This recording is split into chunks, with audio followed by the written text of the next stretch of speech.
Rosa Turano. I'm here with my granddaughter Brianna at the restaurant Enoteca Maria. I'm going to teach her today how to make a risotto with peas, or as they say in Venetian, Risi e Bisi. 1 pound of arboreal rice, 2 cups of peas, 2 shallots, 4 tablespoons of butter.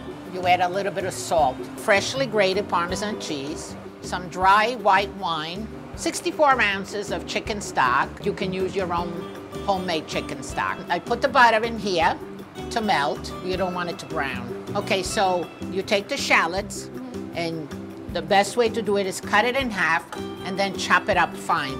My granddaughter Brianna always liked the idea of helping me to cook. My one and only granddaughter. I have 6 grandsons.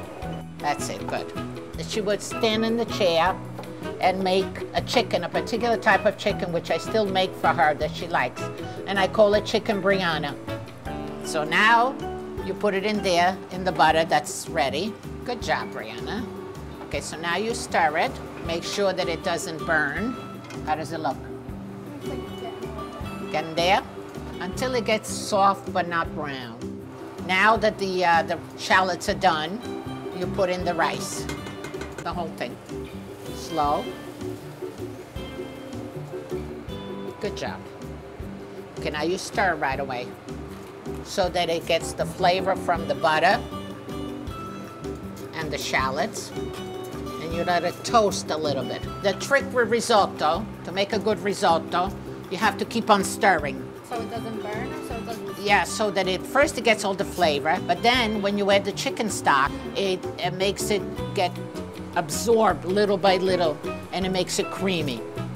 I think you can have the wine now. Put about, for a pound of rice, put about half a cup. Try, let me see, because I don't really measure. Pour it in, I'll tell you when to stop. Good. Now you stir until all the alcohol has evaporated. You don't want it to taste of the alcohol, so you have to keep on stirring. Slow, medium slow. When you see that it starts getting dry, you smell it too. Your nose tells you. If you still smell it. You smell the wine. If you still smell the alcohol, that means you got to cook it some more, because you don't want it to taste of the alcohol itself. Oh no, it's gone. It's gone. It's done? And it's dry, yeah. Now at this point, you got to stay on top of the, this thing does this, right? Now at this point, we started putting 1 ladle of the hot chicken stock. Okay, keep on stirring. The typical Risi e Bisi, it's in dialect, it means rice and peas. It's a staple, it's something that you make all the time. Is typical of my region, and my mother used to make. My mother, Caterina, my sister Marge, and me. This is my grandmother, Nonna Rita, and this is my grandfather, Nonno Giovanni. My grandmother was the best cook that you could find. Go like this, you can see right away. Okay, you see it's all done? Add another ladle, okay? Once you see that the bottom is dry, you add another ladle. The timing will tell you also. It will be about 20 minutes. But the important is not to let it sit. As the rice swells up, you might want to add just a little bit more. Just another drop. There you go. Stir.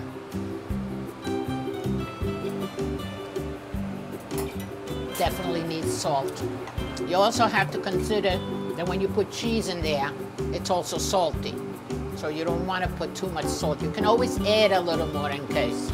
How's it going, Brianna? You tired? She's left-handed. You put in all the rest of the stock, okay, and the peas. There's a saying of for Risi e Bisi. They say for every grain of rice, there should be 1 pea. Obviously, it's an exaggeration, but meaning that Risi e Bisi should be with a lot of peas. Okay, it's almost done. The important thing about Risi e Bisi, that it shouldn't be dry. It should be a little bit soupy. Some people will do it dry, but the original recipe, my grandmother used to say it's more like a soup. The last couple of minutes, you shut it off, you add butter, 4 tablespoons of parmesan. I'm not going by the measuring tablespoon, the kitchen tablespoons. Risi, R-I-S-I, which means rice.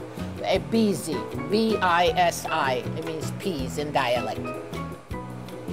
The butter will melt, the cheese gets incorporated and makes it even creamier. Is it okay? It's cooked. A little more. So you sprinkle some cheese. Good, huh?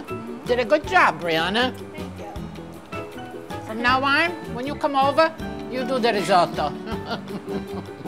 Very good.